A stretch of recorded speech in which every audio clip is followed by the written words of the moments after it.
General Chemistry. Today we are going to talk about naming covalent compounds. Up until this point, we haven't talked much about covalent compounds. The second half of this chapter will give us a lot more about covalent. But right now is a great time to introduce how we would name them. So just as a reminder, we've got ionic and we've got covalent compounds. So ionic is what we've been dealing with. It's a metal and a non-metal. And electrons are transferred. So remember, we have those charged particles and positives attracted to negative, and that's how they stay together, is that electrostatic attraction. Covalent, on the other hand, is a non-metal bound to a non-metal. And what we'll find later on in this chapter is that electrons are shared, and we'll talk more about what that means. But right now, all I want to do is I want to start naming covalent compounds.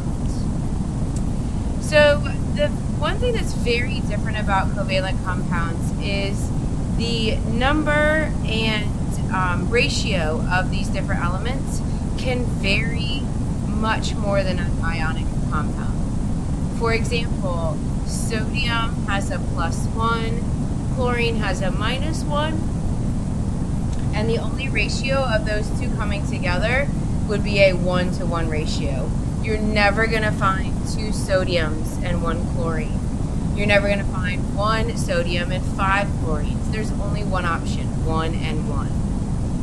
With covalent compounds, since charges are not something that we consider, the options for the way that these come together is a much wider array of options.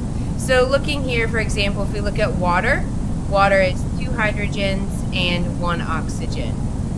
But then we have hydrogen peroxide, which is also 2 hydrogens, but this time it's 2 oxygens. And we know both of these compounds exist, right? But we see that ratio between hydrogen and oxygen is a little bit, is different between these two. So how does that play into naming of covalent compounds?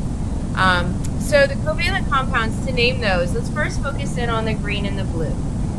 So the green and the blue are going to look very similar to what we saw for ionic.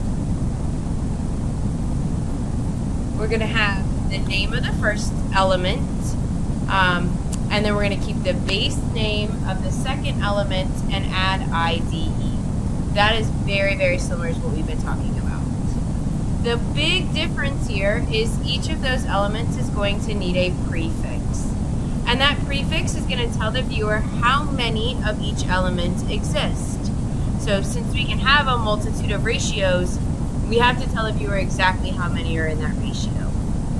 And here is the table of those prefixes.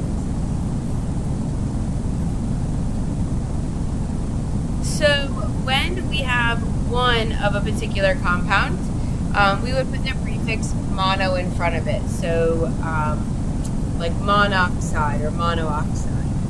When we have 4 of a particular compound, we would put the prefix tetra in front of it. So tetraphosphorus, something like that. So these prefixes are going to tell the viewer exactly how many of each element we have. So let's go ahead and do a couple examples quickly together. For the first compound, we see that we have 2 nitrogens and 1 oxygen.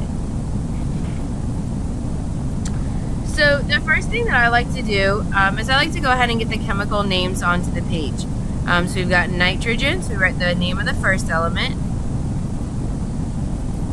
And then we have base name plus IDE of the second element, so nitrogen and oxygen would be oxide. Now we tell the viewer how many of each we have.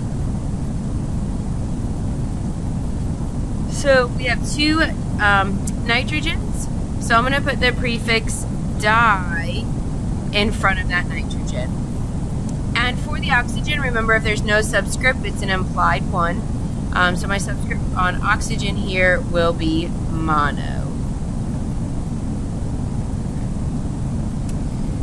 So a couple little kind of quirks here, but we actually already know these quirks. It's just up to me to point them out to you.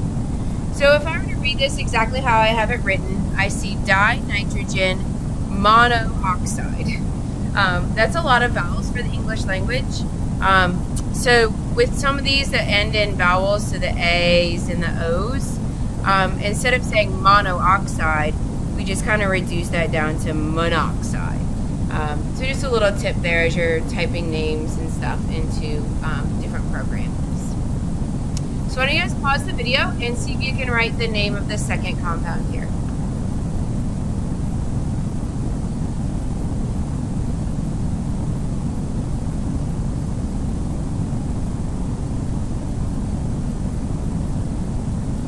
Alright, so first we write down our chemical names. So we've got nitrogen, and again oxygen would be oxide.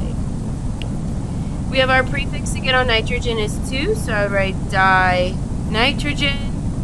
Now we have 5 oxygens, so let's go look at our prefix here, and that prefix is penta. Not leaving enough room. So we're going to write pentaoxide. So again, pentaoxide, certainly not incorrect. We're just learning how to say these names, but the conventional way to say this is pentoxide. So just gotta drop in that extra A. I want to talk about one other exception to the rule, and it's highlighted here in this box to the side. So when we write chemical formulas, if the first compound only has 1, we do not start the name of the compound with mono.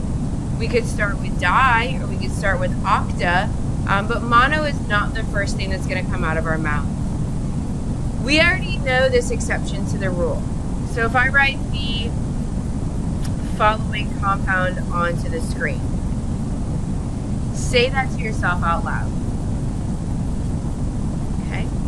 So if we were to systematically name this, if I wasn't talking about exceptions, to systematically name this, we would get carbon on our paper, oxygen is oxide,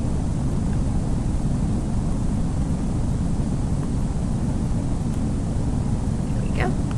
And then if we add in our prefixes, we have 1 carbon, so mono, and then 2 oxygens, di. So if I systematically name this, I would say monocarbon dioxide. Is that what we call that compound? No, we call it carbon dioxide. Okay.